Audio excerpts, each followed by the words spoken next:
सोचिए अगर अचानक आपकी नौकरी चली जाए, महंगाई दोगुनी हो जाए और अमीर लोग पहले से भी ज़्यादा अमीर बन जाएं और गरीब और ज़्यादा गरीब बन जाए तो क्या होगा? क्या आप तैयार हैं उस आर्थिक तूफान के लिए जिसकी चेतावनी अब खुलेआम दी जा रही है? आर्थिक तूफान आ रहा है, अडानी अंबानी बच जाएंगे, आम जनता होगी तबाह। राहुल गांधी का मोदी सरकार पर बड़ा हमला। राहुल गांधी ने मोदी सरकार की आर्थिक नीतियों पर हमला बोलते हुए कहा है कि उनके द्वारा जो नीतियां बनाई जा रही हैं वो आने वाले समय में जो आर्थिक संकट है उसकी सबसे बड़ी मार यहाँ पर आम जनता, युवा और किसानों, उसके साथ ही छोटे छोटे जो कारोबारी हैं उन पर पड़ने वाली है। यानी कि अब अगर हम देखें तो जो सरकार की नीतियां हैं वो यहाँ पर ऐसी हैं कि आने वाले समय में अगर हम देखें तो देश में जो आर्थिक संकट आएगा उससे सबसे ज़्यादा जो फर्क पड़ेगा यहाँ पर किसान जो और युवा हैं, उसके साथ ही जो आम जनता है, इन पर काफ़ी ज़्यादा असर पड़ने वाला है। अब हम देखें यहाँ पर जो यहाँ पर मोदी जो यहाँ पर राहुल गांधी हैं उनके द्वारा यहाँ पर आरोप लगाया गया है आर्थिक तूफान आ रहा है, अडानी अंबानी बच जाएंगे, आम जनता होगी तबाह। अब इसका क्या मतलब है कि अगर हम देखें तो भारत सरकार के द्वारा ये कहा जाता है कि जो भारत है वह वर्ल्ड की इकॉनमी बनने जा रहा है, हम कहें ये बोलते हैं कि वर्ल्ड की इकॉनमी बन गया है। लेकिन अगर हम देखें तो भारत में जो इनकम इक्वालिटी है वो यहाँ पर देखने को मिल सकती है, क्योंकि कुछ लोग जो बड़े लोग हैं वो यहाँ पर अमीर होते जा रहे हैं और जो गरीब लोग हैं वो गरीब होते जा रहे हैं। क्योंकि हम देखें आने वाले समय में क्या होगा कि आर्थिक संकट देखने को मिल सकता है, क्योंकि गरीब लोग जो हैं वो और ज़्यादा गरीब हो जाएंगे और यहाँ पर जो अमीर लोग हैं वो और ज़्यादा अमीर हो जाएंगे। तो गरीब लोग जो हैं उनको काफ़ी ज़्यादा जो है परेशानियों का सामना करना पड़ सकता है आने वाले समय में। जैसे कि बड़े बड़े उद्योगपति हैं और यहाँ पर जो गौतम अडानी हैं, उसके साथ ही मुकेश अंबानी हैं, इन पर इसका कोई असर नहीं पड़ेगा क्योंकि इनके पास काफ़ी ज़्यादा पैसा होगा, ये बड़े बड़े बिजनेसमैन हैं। लेकिन आम जनता, मिडिल क्लास लोग, गरीब लोग, इनको काफ़ी ज़्यादा नुकसान होगा, इनको काफ़ी ज़्यादा परेशानियों का सामना करना पड़ेगा। अब जो राहुल गांधी हैं उन्होंने आरोप क्यों लगाया है या फिर हम देखें उनके मुख्य आरोप क्या हैं। राहुल गांधी ने नरेंद्र मोदी सरकार पर ये बड़े आरोप लगाए हैं कि जो अमीर लोग हैं वो ज़्यादा अमीर होते जा रहे हैं, उनको काफ़ी ज़्यादा फ़ायदा हो रहा है। यानी कि सरकार के द्वारा जो नीतियां बनाई जा रही हैं वो बड़े बड़े जो बिजनेसमैन हैं उनके पक्ष में रहती हैं। उसके साथ ही जो टैक्स हैं और नीतियां हैं उनमें जो बड़े बड़े बिजनेसमैन हैं या हम कहें जो अमीर लोग हैं उनको काफ़ी ज़्यादा राहत मिलती है उन नीतियों के ज़रिए।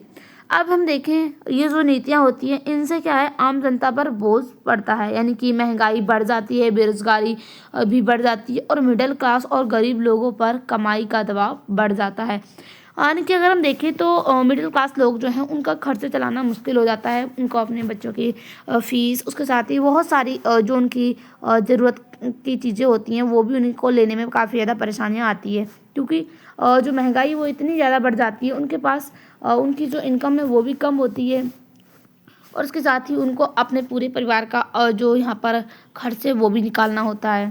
तो इसीलिए जो है यहाँ पर सबसे ज़्यादा असर जो आम जनता है, मिडिल क्लास लोग हैं, उन पर पड़ने वाला है। अब यहाँ पर आर्थिक संकट का डर यहाँ पर देखने को मिल रहा है। अगर यहाँ ये जो नीतियाँ हैं वो जारी रहीं, यानी कि जो सरकार के द्वारा नीतियाँ बनाई जा रही हैं बड़े बड़े बिजनेसमैन के पक्ष में, अगर ये जारी रहीं तो देश में अगर हम देखें तो आर्थिक संकट या हम कह सकते हैं इकोनॉमिक टर्म्स, यानी कि जो आर्थिक संकट है आने वाले समय में काफ़ी बड़ा जो है आर्थिक संकट देखने को मिल सकता है कि जो अमीर लोग हैं वो काफ़ी ज़्यादा अमीर हो जाएंगे, उसके साथ ही जो गरीब लोग हैं वो बहुत ज़्यादा गरीब हो जाएंगे।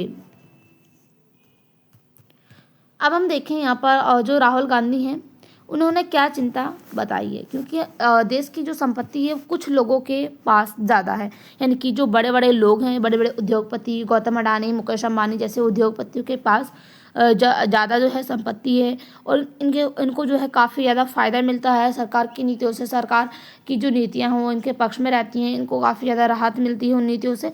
तो अगर हम देखें जो सरकार की नीतियाँ हैं वो बड़े बड़े बिजनेसमैन को काफ़ी ज़्यादा लाभ पहुँचाती हैं। तो जो राहुल गांधी है उनका कहना है कि जो अमीर लोग हैं वो अमीर हो रहे हैं और गरीब लोग काफ़ी ज़्यादा संघर्ष कर रहे हैं और ज़्यादा उसके बाद भी संघर्ष करने के बाद भी जो है वो गरीब होते जा रहे हैं। अब हम देखें आर्थिक तूफान का क्या मतलब है। यह एक रूपक या हम कहें मेटाफोर है, जिसका मतलब क्या है कि आने वाले समय में काफ़ी ज़्यादा लोगों को यहाँ पर आर्थिक रूप से परेशान रहना पड़ सकता है। यहाँ पर जीडीपी की में ग्रोथ जो है काफ़ी कम हो जाएगी, जॉब भी कम मिलेंगी, महंगाई बढ़ जाएगी। उसके साथ ही जो इन्वेस्टमेंट है वो यानी कि हम देखें तो निवेश है यानी कि जो इन्वेस्टमेंट है वो काफ़ी ज़्यादा कम हो जाएगा और बाज़ार में अनिश्चितता देखने को मिलेगी। यानी कि अगर हम देखें तो पूरे हम देखें भारत में इनक्वालिटी इनकम के आधार पर देखने को मिलेगी और उसके साथ ही जॉब भी कम मिलेंगी, महंगाई बढ़ जाएगी, लोगों को काफ़ी ज़्यादा परेशानियों का सामना करना पड़ सकता है। अब हम देखें वास्तविक स्थिति क्या है अभी और सरकार के द्वारा क्या यहाँ पर पक्ष रखा गया है। सरकार इन आरोपों को नकारती है, यानी कि सरकार का कहना है कि भारत दुनिया की सबसे बड़ी अर्थव्यवस्था में है, यानी कि उसका जो इंफ्रास्ट्रक्चर है वो काफ़ी ज़्यादा यहाँ पर मजबूत हो जा रहा है, काफ़ी उसका विकास हो रहा है। Digital India, make in India जैसे जो प्रोजेक्ट हैं उनका विकास हो रहा है, इसीलिए भारत जो है दुनिया की सबसे बड़ी जो बढ़ती इकॉनमी है वो होता जा रहा है। लेकिन गरीबों के लिए योजनाएं जो हैं जैसे कि हम देखें फ्री रेशन, उज्ज्वला योजना एक्सेट्रा और भी सरकार के द्वारा जो योजना चलाई जाती हैं ये यहाँ पर जो आम लोग हैं उनके लिए चलाई जाती हैं। यानी यह मुद्दा राजनीतिक बहस का है हिस्सा बन चुका है, ना कि जो है एक तरफा सच्चाई का। क्योंकि हम देखें तो इससे क्या है कि जो नीतियां हैं इनसे आम जनता को काफ़ी ज़्यादा बेनिफिट नहीं होता है। सबसे ज़्यादा जो बेनिफिट होता है वो बड़े बड़े उद्योगपति हैं उनको जो है होता है। अब हम देखें जो इनइक्वालिटी है असमानता जो यहाँ पर इनकम के आधार पर उसका क्या कॉन्सेप्ट है। यहाँ पर कुछ लोगों के पास जो है ज़्यादा संपत्ति है और बाकी लोग जो है बेसिक ज़रूरतों के लिए स्ट्रगल कर रहे हैं, यानी कि उनकी जो नॉर्मल ज़रूरतें हैं जैसे कि अपने जो फैमिली का भरण पोषण करना, उसके साथ ही बच्चों की स्कूल की फ़ीस, बच्चों के लिए ज़रूरत की चीज़ें लेना, ये सब के लिए स्ट्रगल उनको जो है काफ़ी ज़्यादा करना पड़ रहा है। लेकिन अमीर लोगों के पास इतनी संपत्ति है कि उनको जो है इस प्रकार का जो स्ट्रगल है वो नहीं करना होता है। इसे कहते हैं इनइक्वालिटी, यानी कि जो इनकम के आधार पर इनइक्वालिटी है वो यहाँ पर देखने को मिलती है। सबसे बड़ी प्रॉब्लम क्या है जो सामाजिक टेंशन है वो बढ़ती है, इसके साथ ही गरीब और गरीब होते जाते हैं और इकोनॉमिक सस्टेनेबिलिटी और कमज़ोर हो जाती है, यानी कि हमारी जो आर्थिक अस्थिरता है वो यहाँ पर स्थिरता देखने को मिलती है लोगों के अंदर, यानी कि गरीब लोग जो हैं वो गरीब रह जाते हैं, स्थिर हो जाते हैं। अब हम देखें इसका जो गवर्नेंस है उससे क्या संबंध है। गवर्नेंस से अगर हम देखें तो सरकार क्या होती है, सरकार एक पॉलिटिक्स होती है। अगर हम देखें उसका क्या काम होता है कि वो जो है कानून को लागू करवाना।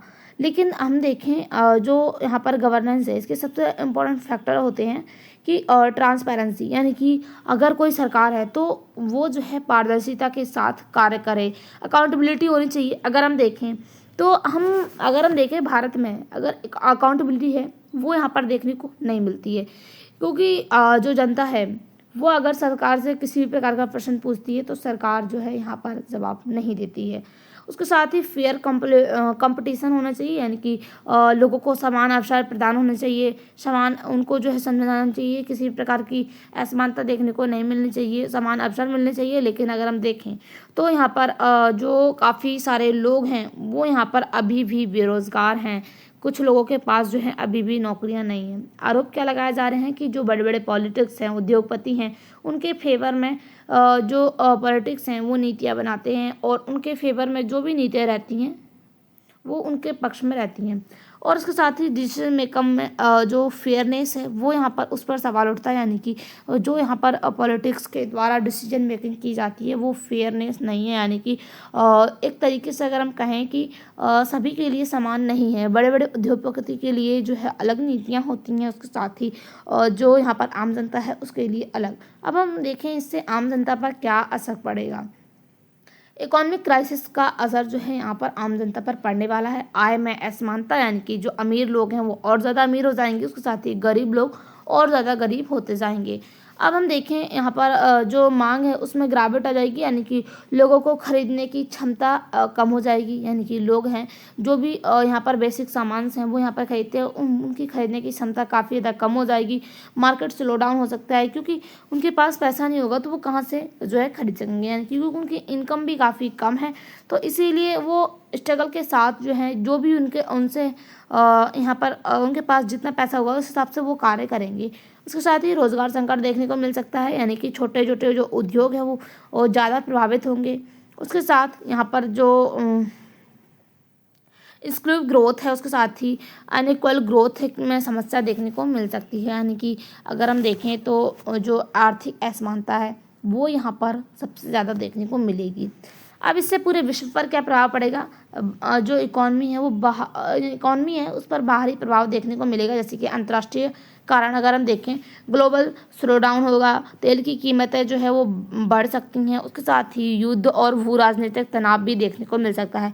भारत की स्थिति यहाँ पर ये देखने को बताई जा रही है कि अब हम देखें जो यहाँ पर डाटा के अनुसार ये देखा जा रहा है कि भारत की जो इकॉनमी है वो तेज़ी से बढ़ रही है, लेकिन ग्लोबल रिस्क से प्रभावित है। इसीलिए हर समस्या केवल एक सरकार की जिम्मेदारी नहीं, बल्कि हम देखें तो यहाँ पर सबकी जिम्मेदारी यहाँ पर होती है, चाहे वो आम जनता हो, चाहे कोई भी युवा, किसान, कोई भी लोग हो, यहाँ पर सबकी जिम्मेदारी होती है, चाहे वो पॉलिटिशियन हो या फिर हम देखें और जो सरकार है, यहाँ पर सबकी जिम्मेदारी यहाँ पर होती है।